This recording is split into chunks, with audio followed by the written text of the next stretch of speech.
देखो हमको लोग सवाल करते हैं भाईजान कि ये तुमको ये अंदाज कहाँ से मिला। मैं कहा हमारे दादा मरहूम ने सिखाया। हम 6 साल के थे तो बोले धरा बेटा ऐसा हुनर दूंगा पूरी जिंदगी कमाएगा। मैं उनका सुनाओ दादा। आइए अब जिसे बुलाने जा रहा हूं उसके लिए आप ये समझ लें। हाँ बिल्कुल, अरे देखिए आप बिल्कुल समझ गए जो आप कहने जा रहे थे, मैं भी वही सोच रहा था। इसका मतलब हम लोग इतनी देर में जज्बाती तौर पर एक दूसरे के बहुत करीब आ गए हैं। मैंने वही इरादा किया था कि अब मैं तंजो ज़राफत की खूबसूरत गुफ्तगू बेहतरीन लफ्जों में आपके चेहरों पर मुस्कुराहटें लाने के लिए कहूं कि सौदागर जनाब एहसान कुरैशी साहब जो मुंबई से हमारे बीच में तशरीफ लाए हैं। इंडस्ट्री में बहुत सारे प्रोजेक्ट्स में उनको आपने देखा है, उनको फिल्मों में, सीरियल्स में, और इसके अलावा एहसान कुरैशी साहब को आपने लाफ्टर शोज में भी देखा है। उनके अपने कंसर्ट्स, उनके अपने शोज भी होते हैं। लेकिन आज एहसान कुरैशी साहब बतौर तंज़िया और मज़ाहिया शायर अपने खूबसूरत कलाम से और अपने खूबसूरत गुफ्तगू से नवाजेंगे। अब मिलकर तालियां बजा दीजिए ताकि एहसान भाई शुरू हो जाए। मुझे अब एहसास हुआ कि आपसे सुनना नहीं देखना भी चाहते। मैं वहां से पढ़ रहा था, बोले नहीं इधर आओ। चलो जहाँ से भी आए बहुत बहुत शुक्रिया। पहले मैं अपने अंदाज में 2 लाइन पेश कर दूं ताकि आप सबको लगे मैं ओरिजिनली हूँ। आजकल मुशायरों में मेरे जूनियर जाके निपटा देते हैं, लेकिन मैं ओरिजिनल हूँ। तो लोड नहीं लेना, कहाँ शुरू होगी कहाँ एंड होगी बताता जाऊंगा, क्योंकि कई बार मेरे ही समझ में नहीं आता कब शुरू हो जाती है और कब एंड हो जाती है। मैं सबसे पहले इतनी प्यारी ऑडियंस को, इतनी प्यारी आवाम को दुआ देना चाहता हूँ 2 लाइन में। जावेद साहब माशाल्लाह 2 पीढ़ियों से फैन हैं आपके। अच्छा हाँ, इनके वालिद साहब के साथ शुरू में सफर किया करते थे। जी। मलिक ज़ादा साहब क्या मोहब्बत करते थे, एहसान को मेरी गाड़ी में बिठा लो। अच्छा। और रास्ते भर लतीफ़े सुनते थे। बेहद उनकी दुआएं इतनी मिली माशाल्लाह कि आपको तो दुआएं घरी में मिली हैं, लेकिन अल्लाह उनको जन्नत नसीब करे। क्या माशाल्लाह क्या शख्सियत थी साहब। इन लोगों के साथ सफर की। मैं 2 लाइन में आप लोगों को दुआ देता हूँ जी। आप सब में मिठास घुल जाए बांसुरी ओ बीन की तरह। आप सब में मिठास घुल जाए बांसुरी ओ बीन की तरह। और लोग आपको भी प्यार करने लगे वैक्सीन की तरह। बहुत खतरनाक दौर था वैक्सीन का, चला गया। लेकिन हमने अच्छा ये भी दाद देने सही टाइम पे आया पट्टा ये लेकिन वैक्सीन कहाँ से आई। फिर मैंने सोचा ये चाइना से, तो चाइना को भी दिखाना चाहिए आईना। तो फिर मैंने चाइना को भी आईना दिखाया। चाइना वाले तो आज भी इस बात पे शर्मिंदा हैं। चाइना वाले तो आज भी इस बात पर शर्मिंदा हैं यार, कोरोना के बाद भी भारतवासी जिंदा हैं। हाँ, इंतजाम पूरा किया था उन्होंने निपटाने का, मगर मैंने भारत की तरफ से जवाब दिया, सुन ले बेटा चाइना, सुन ले बेटा चाइना, तेरे लैब से निकले हुए सारे वायरस घूम फिर के तेरे ही पास जाएंगे। तेरे लैब से निकले हुए सारे वायरस घूम फिर के तेरे ही पास जाएंगे। और कीड़े मकोड़ों को खाने वालों एक दिन तुमको कीड़े मकोड़े ही खाएंगे। जय हिंद जय भारत। चलो मैंने हक अदा कर दिया, बहुत बहुत शुक्रिया माशाल्लाह। बहुत मोहब्बत से आप सब सुन रहे हैं। क्या क्या सुनाने का मन था, लेकिन अब मैं शॉर्टकट चल रहा हूँ धीरे धीरे। किधर किधर से कैसी फलांग लगाऊं मैं सोच रहा हूँ। जुमे की नमाज पढ़ने का मौका मिला जी तो हम गए बड़े इमाम बाड़ा में। हमने कही सबसे अच्छी मस्जिद है, पढ़ लिए।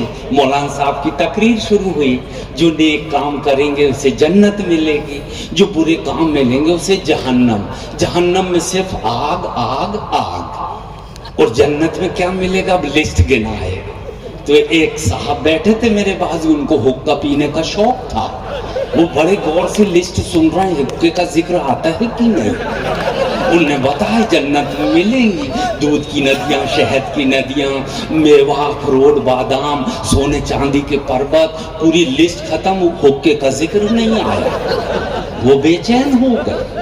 नमाज के बाद वो सीढ़ी पे बैठ गए। जैसे इमाम साहब बाहर आए तो 2 लाइन में उनने पूछे। एक नवाब साहब ने पूछा, मौलवी साहब क्या जन्नत में हुक्का पीने का इंतजाम है? अब जवाब सुनना, क्या जन्नत में हुक्का पीने का इंतजाम है? मौलाना साहब बोले हुक्का तो मिल जाएगा मगर जहन्नम से आग लाना तुम्हारा काम। करंट लेने तो वहीं जाना पड़े, वो जो जाएगा वो वापस नहीं आएगा। बहुत अच्छा शहर लखनऊ, हमने तो बचपन से ही सुने थे कि वहाँ का चिकन बहुत फेमस है, जिसे खा भी सकते हैं और पहन भी सकते हैं। मुस्कुराइए कि आप लखनऊ में है। इतने तहजीब और तमीज के साथ आप लोगों ने इस्तकबाल किया, इतना अच्छा लग रहा है। हजरतगंज में होली के उत्सव में आ गया भाईजान मेरा इस्तकबाल। उस दिन पूरा कौन कौन सी नाइट थी, ऑर्केस्ट्रा लगी थी, मेरा इस्तकबाल करने 6 लड़कियां आई पत्तों की ड्रेस पहन के और भाला बर्छा हाथ में लेके, झिंगी लाला हूँ, झिंगी लाला हूँ, आदिवासी बन के आ गई। तो मैंने फिर 4 लाइन सुनाया उनको। मैंने कहा फैशन की मारी बालाओं, यानी कि लैला मजनू की खालाओं। फैशन की मारी बालाओं, लैला मजनू की खालाओं, पत्तों की ड्रेस पहनना छोड़ दो, वरना ये जमाने वाले तुम्हारी नई सोच को पुराना मोड़ देंगे। और उस वक्त क्या करोगी जब निशादगंज वाले तुम्हारे पीछे बकरा बकरी छोड़ दे। मगर आपकी ये तहजीब तमीज़ हमको बहुत अच्छी लगी माशाल्लाह। इतनी सारी चीज़ें सोच के आया था मगर वक्त कम होते जा रहा है। बहुत दिनों में तो हमको मंजर साहब नजर आए माशाल्लाह। पूरी रात सुनते थे इनको 5 घंटे। कहाँ है अथर नबी साहब, इनको तो एक अकेले ही बुलाया करो। ताहे फराज और ये दोनों बैठ जाएं तो समझो सेहरे यहीं से करके जाएं। हाँ अवतार से भिड़ा दें तो सेहरे तक यही दोनों सुना दे। लेकिन थोड़ा सा वक्त आप दोनों का हम ले रहे हैं, माफ करना। बहुत सारी बातें आपसे करनी है। देखो हमको लोग सवाल करते हैं भाईजान कि ये तुमको ये अंदाज कहाँ से मिला? मैं कहा हमारे दादा मरहूम ने सिखाया। हम 6 साल के थे तो बोले धरा बेटा ऐसा हुनर दूंगा पूरी जिंदगी कमाएगा। मैं इनका सुनाओ दादा। बोले अब ये टोन सीख, इतना मीठा बोलिए। मैंने कहा दादा इतना लंबा बोलना पड़ा। बोले बेटा जितना लंबा खींचेगा पेमेंट उतना ही लंबा मिलेगा। तो मैंने कहा सिखाओ दादा सिखाओ। तो ये दादा ने सिखाया हमारी ये टोन, इतना मीठा बोलिए जम के झगड़ा हुए, पर उससे कभी ना बोलिए जो आपसे तगड़ा हो। तो हमने कहा दादा ऐसे ही करेंगे, कभी पंगा नहीं लेंगे। और तगड़े लोगों से इसलिए हम थोड़ा दूर बैठते हैं। दूसरी बात बताया बेटा 2 लोगों से जिंदगी में कभी पंगा मत लेना।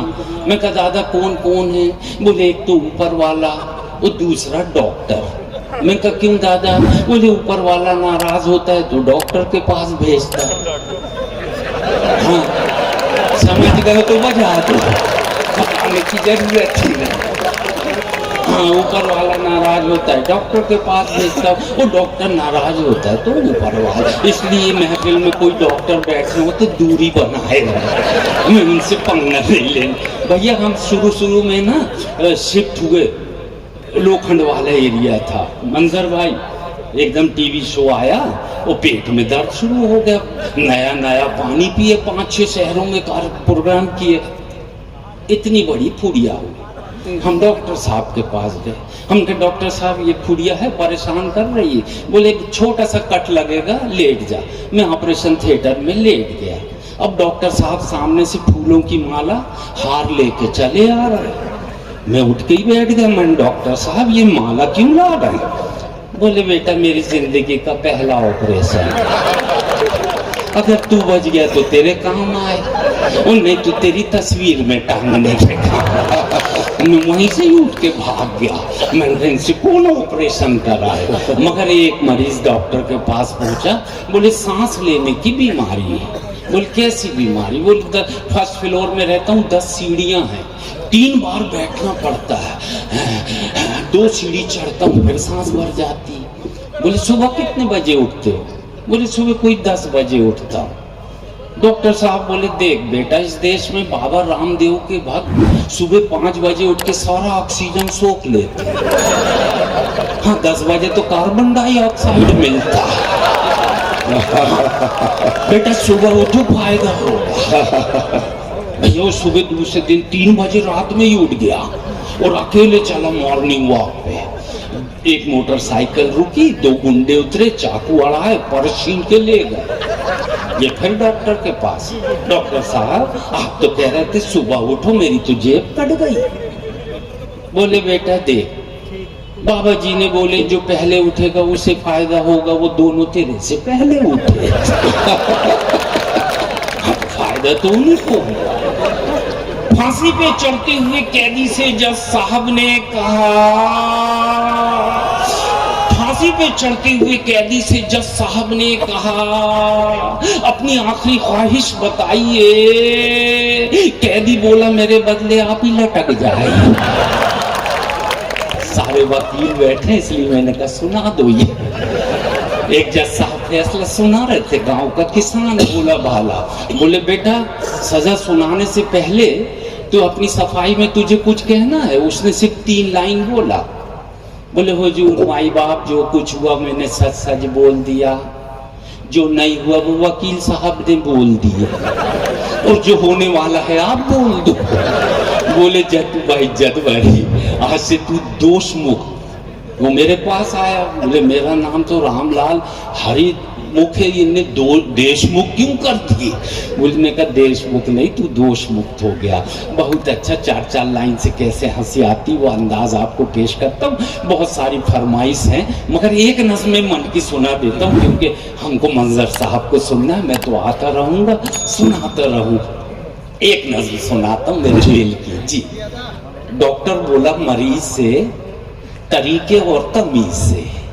डॉक्टर बोला मरीज से तरीके और तमीज से, अगर रहना चाहते हो अगर बिताना चाहते हो खुशगवार जिंदगी तो ये डॉक्टर बोला मरीज से तरीके और तमीज से, अगर चाहते हो खुशगवार जिंदगी जीना तो ये दवाई ले जाओ और दिन में 5 बार पीना।